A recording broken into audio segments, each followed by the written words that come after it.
മക്കളെ, welcome back to Xylem learning. നമ്മുടെ exam ഇതാ ഇങ്ങ് എത്തിപ്പോയി അല്ലേ. അപ്പൊ നമ്മൾ അതിനകത്ത് വേണ്ടിയിട്ടുള്ള കുറേ പ്രിപ്പറേഷൻസ് നടത്തുന്നുണ്ട്. അതിൽ ബേസിക് സയൻസിൽ നമുക്ക് പഠിക്കാനുള്ള ഒരു ചാപ്റ്റർ ആണ് സോഴ്സസ് ഓഫ് എനർജി അഥവാ ഊർജ്ജത്തിന്റെ ഉറവകൾ അല്ലെ. വളരെ ഇമ്പോർട്ടന്റ് ആയിട്ടുള്ള ചാപ്റ്റർ ആണ്. ഒരുപാട് ക്വസ്റ്റ്യൻസ് ഒക്കെ അതിനകത്ത് നിന്ന് ചോദിച്ചിട്ടുണ്ട്. അപ്പൊ ഇതുവരെ അതിനകത്ത് നിന്ന് മുൻ വർഷങ്ങളിൽ ചോദിച്ചിട്ടുള്ള റിപ്പീറ്റഡ് ആയിട്ട് ചോദിച്ചിട്ടുള്ള ഇമ്പോർട്ടന്റ് ആയിട്ടുള്ള ക്വസ്റ്റ്യൻസും അതിന്റെ എക്സ്പ്ലനേഷനും ഒക്കെ ആയിട്ടാണ് മിസ് ഇന്ന് വന്നിട്ടുള്ളത്. അപ്പൊ നമുക്ക് സ്റ്റാർട്ട് ചെയ്താലോ? അഖില മിസ് ആണ് കേട്ടോ. അപ്പൊ എല്ലാവരും റെഡി ആണല്ലോ? വീഡിയോ സ്കിപ്പ് ചെയ്യാതെ കാണാൻ. ഓരോ ക്വസ്റ്റ്യൻസും എന്താണ് വളരെ ഇമ്പോർട്ടന്റ് ആണ് കേട്ടോ. ഒന്നല്ലെങ്കിൽ വേറൊരു ക്വസ്റ്റ്യൻ പേപ്പറിൽ കിട്ടിയിട്ടുള്ള ക്വസ്റ്റ്യൻസ് ആണ് മിസ് എടുത്തിട്ടുള്ളത്. അപ്പൊ നമ്മൾ ആദ്യത്തെ ക്വസ്റ്റ്യൻ ഇതാണ്. എന്താണ് ആദ്യത്തെ question? Name the fuel used in each അല്ലെ. ഇവിടെ കുറെ പിക്ചേഴ്സ് കൊടുത്തിട്ടുണ്ട്, 3 പിക്ചേഴ്സ് കൊടുത്തിട്ടുണ്ട്. അതിൽ 3ലും യൂസ് ചെയ്തിട്ടുള്ള ഫ്യൂൽ ഏതാണെന്നാണ് ചോദിച്ചിട്ടുള്ളത്. നമുക്കറിയാം അല്ലെ, നമ്മുടെ ആദ്യത്തെ കാറാണ്. കാറിൽ യൂസ് ചെയ്യുന്ന ഫ്യൂൽ ഏതാണ്? ഒന്നെങ്കിൽ പെട്രോൾ യൂസ് ചെയ്യും, അല്ലെങ്കിൽ നമ്മുടെ ഡീസൽ യൂസ് ചെയ്യും. അടുത്ത നോക്കാം, നമ്മുടെ എയറോപ്ലെയിനിൽ യൂസ് ചെയ്യുന്ന ഫ്യൂൽ ഏതാണ്? ഇതൊരു 1 വേർഡ് ക്വസ്റ്റ്യനും കൂടിയാണ് കേട്ടോ. മുന്നത്തെ വർഷങ്ങളിൽ 1 വേർഡ് ആയിട്ട് ഇത് ചോദിച്ചിട്ടുണ്ട്. എയറോപ്ലെയിനിൽ യൂസ് ചെയ്യുന്ന ഫ്യൂൽ ഏതാണെന്ന്? നമ്മുടെ ഏവിയേഷൻ ഫ്യൂൽ ആണ് അല്ലെ. അത് ഓർത്ത് വയ്ക്കാൻ സുഖമാണ്. എയറോപ്ലെയിനിൽ ഏവിയേഷൻ ഫ്യൂൽ ആണ്. ഇനി നമ്മുടെ ഫയർവുഡ് സ്റ്റവ്, ആ പേര് തന്നെ ഉണ്ട് അല്ലെ. ഇവിടുത്തെ ഫ്യൂൽ ഏതാണ്? നമ്മുടെ ഫയർവുഡ് അല്ലെങ്കിൽ നമ്മുടെ വിറകാണ് അവിടെ യൂസ് ചെയ്യുന്നുണ്ട്. സെറ്റ് ആണല്ലോ മക്കളെ. അടുത്ത ക്വസ്റ്റ്യൻ നോക്കാം നമുക്ക്. Name A gaseous fuel used in vehicles. സാധാരണ വാഹനങ്ങളിൽ യൂസ് ചെയ്യുന്ന ഒരു ഗ്യാഷ്യസ് ഫ്യൂൽ അല്ലെ, നമ്മുടെ വാതക ഇന്ധനത്തിന് എക്സാമ്പിൾ ആണ് ചോദിച്ചിട്ടുള്ളത്. നമ്മൾ പഠിച്ചിട്ടുണ്ട് ഏതൊക്കെയാണ് ഗ്യാഷ്യസ് ഫ്യൂൽസ്. നമ്മുടെ CNG ഉണ്ട്, നമ്മുടെ ഹൈഡ്രജൻ ഉണ്ട് അല്ലെ. ഇതിൽ ഏത് വേണമെങ്കിലും നിങ്ങൾക്ക് എന്ത് ചെയ്യാം, ആൻസർ ആയിട്ട് എഴുതാം. ഒരെണ്ണേ നമ്മളെടുത്ത് ചോദിച്ചിട്ടുള്ളൂ.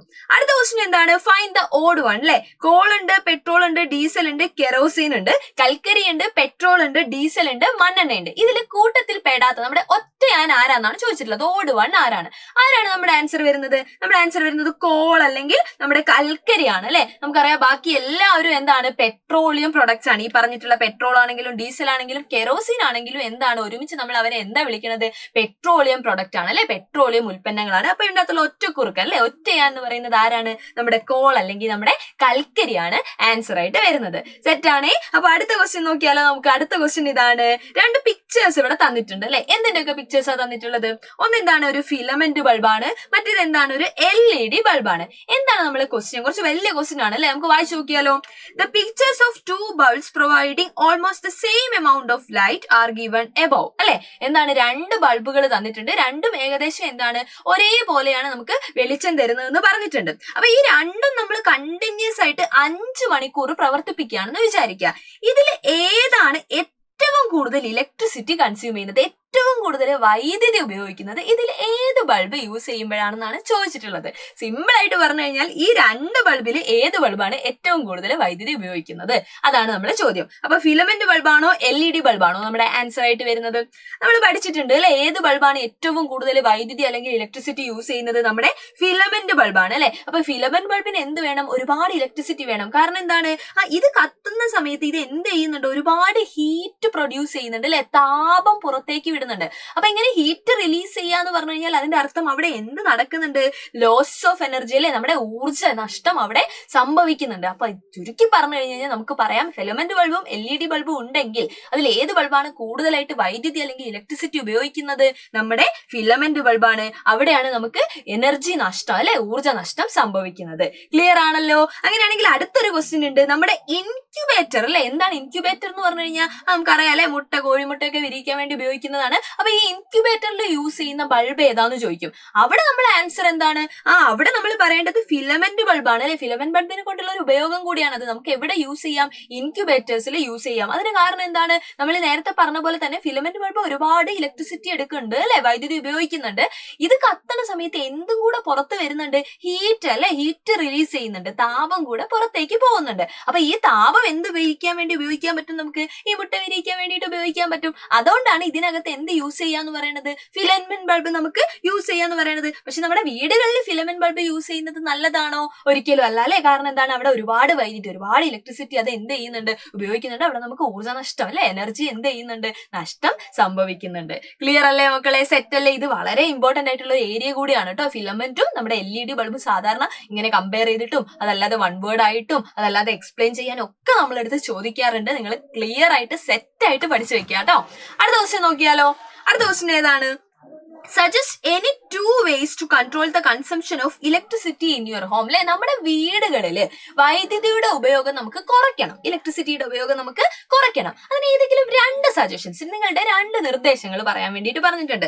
ഈസിയാണ് അല്ലെ, നമുക്കത് ഗസ് ചെയ്തിട്ട് തന്നെ പറയാൻ പറ്റും. എന്ത് നമ്മൾ ഇപ്പൊ തന്നെ ഓൾറെഡി പറഞ്ഞു, ഫിലമെന്റ് ബൾബുകൾക്ക് പകരം എന്ത് യൂസ് ചെയ്യുക, LED-യോ CFL-ഓ ഒക്കെ എന്ത് ചെയ്യുക, യൂസ് ചെയ്യുക. അതുവഴി നമുക്ക് എന്ത് ലാഭിക്കാൻ പറ്റും, നമ്മുടെ ഇലക്ട്രിസിറ്റി അല്ലെ, നമ്മുടെ ഊർജ്ജ നഷ്ടമൊക്കെ നമുക്ക് ഒഴിവാക്കാൻ വേണ്ടിയിട്ട് പറ്റും. ക്ലിയർ ആണേ. അടുത്ത എന്താണ്, switch off electrical devices after use. അത് ഒരുമിച്ച് അങ്ങോട്ട് പറഞ്ഞിരിക്കുകയാണ്. നമ്മൾ എന്ത് ചെയ്യുക, നമ്മുടെ ഉപയോഗം കഴിഞ്ഞു കഴിഞ്ഞാൽ, നമ്മൾ ഉപയോഗിക്കുന്ന ഉപകരണങ്ങൾ അല്ലെ, ഇലക്ട്രിക്കൽ ഡിവൈസസ് ഒക്കെ എന്ത് ചെയ്തേക്കുക, സ്വിച്ച് ഓഫ് ചെയ്തേക്കുക. അവിടെ നിങ്ങൾക്ക് അറിയാം, ചില സമയത്ത് എന്താണ്, നമ്മൾ TV ഒക്കെ കാണുന്ന സമയത്ത് നമ്മൾ റിമോട്ടിൽ ഓഫ് ചെയ്യും, പക്ഷെ നമ്മൾ എന്ത് ചെയ്യില്ല, സ്വിച്ച് ഓഫ് അല്ലെ, സ്വിച്ച് നമ്മൾ ഓഫ് ചെയ്യില്ല. അപ്പൊ അതൊക്കെ എന്താണ്, ഈ ഇലക്ട്രിസിറ്റി ചുമ്മാ ഒരു കാര്യമില്ലാതെ നമ്മൾ വേസ്റ്റ് ആക്കാണ് ചെയ്യുന്നത്. അതൊക്കെ നമ്മളോട് ശ്രദ്ധിക്കാൻ പറയാണ്. നിങ്ങൾക്ക് അതൊക്കെ എന്ത് ചെയ്യാം, ആൻസർ ആയിട്ട് എഴുതാം. ഇവിടെ മിസ് 2 സജഷൻസ് ആണ് കൊടുത്തിട്ടുള്ളത്, നമ്മളോട് 2 എണ്ണാണ് ചോദിച്ചിട്ടുള്ളത് അല്ലെ. ഇനി ഇതല്ലാതെ നിങ്ങൾക്ക് ഇതേപോലെ ബൈഹാർട്ട് ചെയ്ത് എഴുതേണ്ട ആവശ്യമുണ്ടോ? ഒരിക്കലുമില്ല. നമ്മുടെ മൈൻഡിൽ വരുന്ന ആൻസേഴ്സ് നമുക്ക് എന്ത് ചെയ്യാം, അവിടെ എഴുതി കൊടുക്കാം കേട്ടോ. ക്ലിയർ അല്ലേ? അടുത്ത ക്വസ്റ്റ്യൻ നോക്കിയാലോ. അടുത്ത ക്വസ്റ്റ്യൻ ഇതാണ്, what energy sources are used in these system. ഇവിടെ 2 പിക്ചേഴ്സ് നമുക്ക് തന്നിട്ടുണ്ട്. ഈ 2 എണ്ണത്തിലും നമ്മൾ യൂസ് ചെയ്തിരിക്കുന്ന എനർജി സോഴ്സ് എന്താണ്, ഊർജത്തിന്റെ ഉറവിടം അല്ലെ, ഏത് ഊർജ്ജമാണ് നമ്മൾ അവിടെ യൂസ് ചെയ്തിട്ടുള്ളത്, അതായത് ഉപയോഗപ്പെടുത്തിയിട്ടുള്ളത് എന്നാണ് ചോദിച്ചിട്ടുള്ളത്. ഒന്നാമത്തെ നമുക്കറിയാം, നമ്മുടെ സോളാർ പാനൽ ആണ് അല്ലെ, അവിടെ സോളാർ എനർജിയാണ് നമ്മൾ യൂസ് ചെയ്യുന്നത്. അപ്പൊ അവിടുത്തെ എനർജി സോഴ്സ് എന്ന് പറയുന്നത് നമ്മുടെ സൺലൈറ്റ്, സൂര്യപ്രകാശമാണ് അല്ലെ.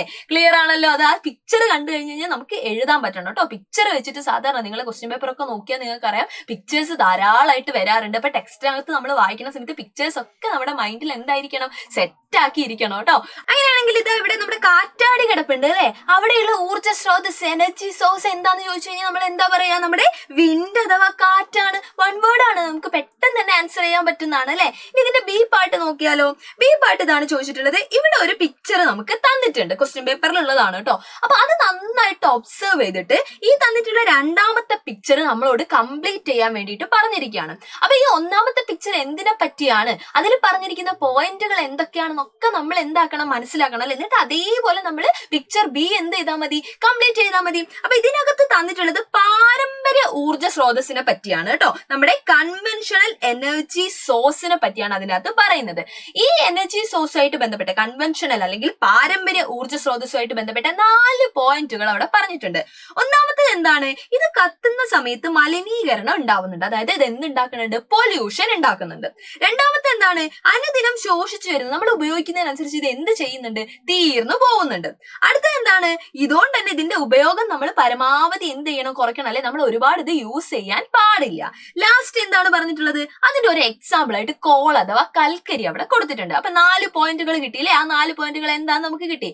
ഇതേ കാര്യങ്ങൾ എന്തിലേക്ക് നമ്മൾ കൊണ്ടുവരിക, ഇവിടെ പാരമ്പര്യേതര ഊർജ്ജ സ്രോതസ് അഥവാ നോൺ കൺവെൻഷണൽ എനർജി സോഴ്സ് ആണുള്ളത്. അപ്പൊ അതിൻ്റെതാക്കിയിട്ട് നമ്മൾ ഇതിനെ എന്ത് ചെയ്യുക, മാറ്റി എഴുതുക.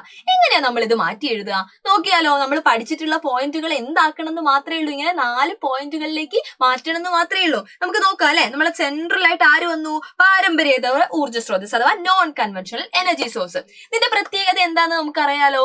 എന്താണ്, ഇത് കത്തണ സമയത്ത് എന്തുണ്ടാവാറില്ല, മലിനീകരണം ഉണ്ടാവാറില്ല. അപ്പൊ നമുക്ക് എന്ത് പറയാം, ഇത് എന്തുണ്ടാക്കണില്ല, പൊല്യൂഷൻ ഉണ്ടാക്കുന്നില്ല. 1ാമത്തെ പോയിന്റ് നമുക്ക് കിട്ടി, അത് നമ്മൾ മുകളിൽ എഴുതി കൊടുത്തു. അടുത്ത എന്താണ്, ഇത് ഇൻഎക്സോസ്റ്റബിൾ ആണ് അല്ലെ, ഇത് ഒരിക്കലും എന്ത് ചെയ്തു പോകുന്നില്ല, തീർന്നു പോകുന്നില്ല. നമുക്കറിയാം പാരമ്പര്യ ഊർജ്ജ സ്രോതസ് കൺവെൻഷണൽ എനർജി സോഴ്സിന്റെ പ്രത്യേകത എന്താണ്, അത് നമ്മൾ ഉപയോഗിക്കുന്നതിനനുസരിച്ച് തീർന്നു പോകില്ലേ. അതാണ് നമ്മൾ നേരത്തെ കണ്ടത്. ഇവിടെ അപ്പൊ നമ്മൾ എന്ത് എഴുതി കൊടുക്കുക, ഇത് ഒരിക്കലും എന്ത് ചെയ്യുന്നില്ല, നമ്മൾ എത്ര യൂസ് ചെയ്താലും ഇത് തീർന്നു പോകുന്നില്ല.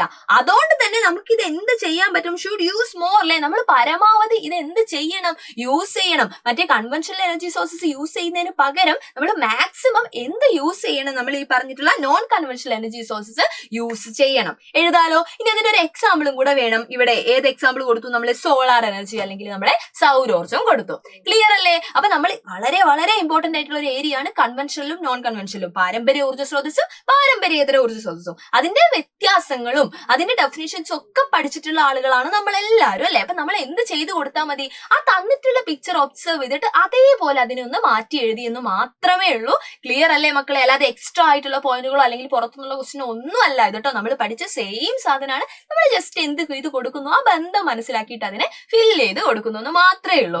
ക്ലിയർ അല്ലേ. ഇതിനൊരു സി പാർട്ട് കൂടെ ഉണ്ട്, നമുക്ക് നോക്കിയാലോ. സി പാർട്ട് അല്ല, ഇതിന്റെ ബി പാർട്ട് അല്ലെ. Write 3 suggestions regarding energy conservation. Energy കൺസർവേഷനുമായിട്ട് ബന്ധപ്പെട്ടിട്ട്, ഊർജ്ജ സംരക്ഷണവുമായിട്ട് ബന്ധപ്പെട്ടിട്ട് ഏതെങ്കിലും 3 സജഷൻസ് നമ്മളോട് എഴുതാൻ പറഞ്ഞിട്ടുണ്ട്. എന്തൊക്കെയാണ് ഇവിടെ കൊടുത്തിട്ടുള്ളത്? Use more non conventional energy sources അല്ലെ, പാരമ്പര്യേത ഊർജ്ജ സ്രോതസ്സുകൾ എന്ത് ചെയ്യുക, നമ്മൾ മാക്സിമം ഉപയോഗിക്കുക, നമ്മൾ ഇപ്പൊ പറഞ്ഞു വെച്ചിട്ടുള്ള പോയിന്റ്.